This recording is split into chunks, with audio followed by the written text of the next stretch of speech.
morning, dear students. Welcome to the online classes. I hope all of you are fine. Today we will do the question number 7 and 8 of exercise 8.1. So you can see that I have not written the question on the board. I'll read the question from the book. So dear students, open your book and read the question very properly. Now, see the question number 7. The length of a rectangle is 10 centimeter more than its breadth. Rectangle की जो length है वो breath से, rectangle की breath से 10 centimetre ज्यादा है. ठीक है. Now, if the perimeter of the rectangle is 30 centimeter and in the question it is mentioned that the perimeter of the rectangle is what? 30 centimeter. Then you have to find the length and breadth of the rectangle. Okay, now see here again. The length of a rectangle is 10 centimeter more than its breadth. Rectangle की जो length है वो breath से 10 centimetre ज्यादा है, but हमें तो breath पता ही नहीं है. ठीक है. So in this case we will let the breath of rectangle be x. इस केस में हमने क्या करना है, जो रेक्टेंगल की ब्रेथ है उसको हमने क्या कंसिडर करना है, क्या लेट करना है, x लेट करना है. Okay, so let the breath of rectangle be x. ना अब हमें पता है, अब हमने लेट कर लिया कि ब्रेथ क्या है, x है. तो अब हम क्या लेंथ हमें पता चल सकती है, yes. So length is what, length is 10 centimetre more than the breadth. So what is the breadth, x. So the length will be x plus 10 centimeter. ठीक है. Now according to the question, ATQ means according to the question, the perimeter of rectangle is what? 30 centimeter. आपको ये question में mention है कि perimeter कितना है rectangle का, 30 centimeter. But you know what is the formula for the rectangle? 2l plus b. तो perimeter के सामने उसकी वैल्यू आ गई और perimeter of rectangle के नीचे उसका formula. That is 2 in the bracket L plus B. ठीक है. Now see here. Now we will in the next step we will put the values of length and breadth in this equation. ठीक है. ये एक equation form हो गई dear students. 2 in the bracket L plus B is equal to 30. Now I am going to put the values. ठीक है. L की value क्या है, x plus 10. So x plus 10. ठीक है. L के बाद एक प्लस साइन है, L की वैल्यू मैंने पुट कर दी, देना plus sign. What is the value of the B? x. ठीक है, इज इक्वल टू 30. ठीक है. L कितना था, x प्लस 10 पुट कर दिया, देना प्लस साइन. B कितना हमने लेट किया था, x, जो भी हमने पुट कर दिया. Now see here 2 in the bracket. Now see here how you will add. Listen very carefully. x plus 10 plus x. आप वेरिएबल्स को ऐड करते हो. ठीक है. आप सेम जो वेरिएबल्स होते हैं, आपको मैंने लाइक टर्म्स और अनलाइक टर्म्स बताए थे, तो हम लाइक टर्म्स को ही ऐड कर सकते हैं, हम अनलाइक टर्म्स को ऐड नहीं कर सकते. और लाइक टर्म्स की भी प्रॉपर मैंने डेफिनेशन आपको एक्सप्लेन की थी, हमने इससे रिलेटेड क्वेश्चंस भी किए थे. ठीक है. ना see here how to add the like terms. ना सी हियर 10 तो अलग हो गया, सो x प्लस 10. नाउ जब आप, ये भी x है, ये भी x है, सेम वेरिएबल है, इसीलिए ये लाइक टर्म्स है. ठीक है. तो जो कोफिशिएंट होता है, यहाँ x का कोफिशिएंट कौन है, 1. यहाँ x का कोफिशिएंट कौन है, 1. तो जब हम दो वेरिएबल्स को ऐड करते हैं तो बेसिकली हम उनके कोफिशिएंट्स को ऐड करते हैं. तो इसका भी कोफिशिएंट 1 है, इसका भी कोफिशिएंट 1 है, तो 1 प्लस 1 क्या हो जाएगा, 2. और वेरिएबल कौन सा है, वेरिएबल तो एक ही, x. सो 2x प्लस 10. अंडरस्टूड. ये x प्लस x2 कैसे आया, मैं फिर से एक्सप्लेन कर रही हूँ. जब हम दो वेरिएबल्स को ऐड करते हैं, ठीक है, तो बेसिकली हम उनके कोफिशिएंट्स को, अगर यहाँ पे x प्लस y होता तो क्या हम इनको ऐड कर सकते थे, नहीं. क्यों, क्योंकि ये अनलाइक टर्म्स है. ठीक है. ये अलग वेरिएबल है x और ये अलग वेरिएबल है y. बट आप यहाँ देख सकते हो, यहाँ ये भी x है, ये भी x है. तो हम क्या करेंगे, यहाँ पे इनके कोफिशिएंट्स को ऐड करेंगे. बेसिकली यहाँ पे x का कोफिशिएंट कौन है, 1. यहाँ पे x का कोफिशिएंट कौन है, 1. जब कुछ नहीं होता तो क्या हो जाएगा, 1. ठीक है. तो 1 प्लस 1 इज व्हाट, 2. और वेरिएबल कौन है, वेरिएबल तो आपका x है. सो x प्लस x क्या हो गया, 2x. So that is why x plus x हो जाएगा आपका 2x और ये हो गया आपका प्लस का 10 equal to 30, is equal to 30. Now see here क्या आ गया, 2x plus 10.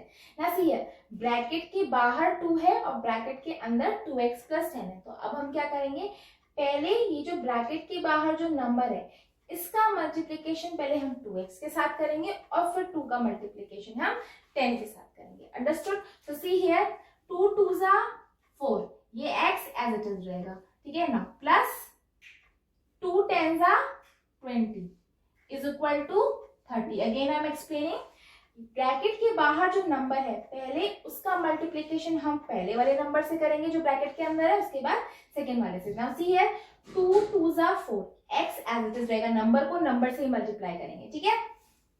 Then a plus sign, then 2 10 20 is equal to 30।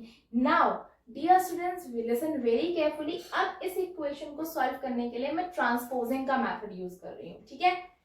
Now 4x is equal to 30 minus 20. Now see here, इस 20 को ट्रांसपोजिंग मैंने बताया था, transposing means shifting of numbers, ठीक है। तो अभी मैंने क्या किया, इस 20 को मैंने लेफ्ट हैंड साइड से राइट हैंड साइड में शिफ्ट किया है, तो 20 का साइन भी चेंज होगा, ये भी मैंने बताया था। तो क्योंकि ये 20 पॉजिटिव है तो ये जब राइट हैंड साइड में जाएगा तो ये कैसा हो जाएगा, नेगेटिव हो जाएगा, ठीक है। So 30 minus 20, so 4x is equal to 10। Understood? Why? क्योंकि 4 यहाँ x के साथ किसमें है, मल्टीप्लीकेशन में, और जब हम इस 4 को लेफ्ट हैंड साइड से राइट हैंड साइड में शिफ्ट करेंगे तो ये 4 जो मल्टीप्लीकेशन में है वो 4 राइट हैंड साइड में कहाँ आ जाएगा, डिवीजन में आ जाएगा, ठीक है। Divided, what will be the answer, 2.5।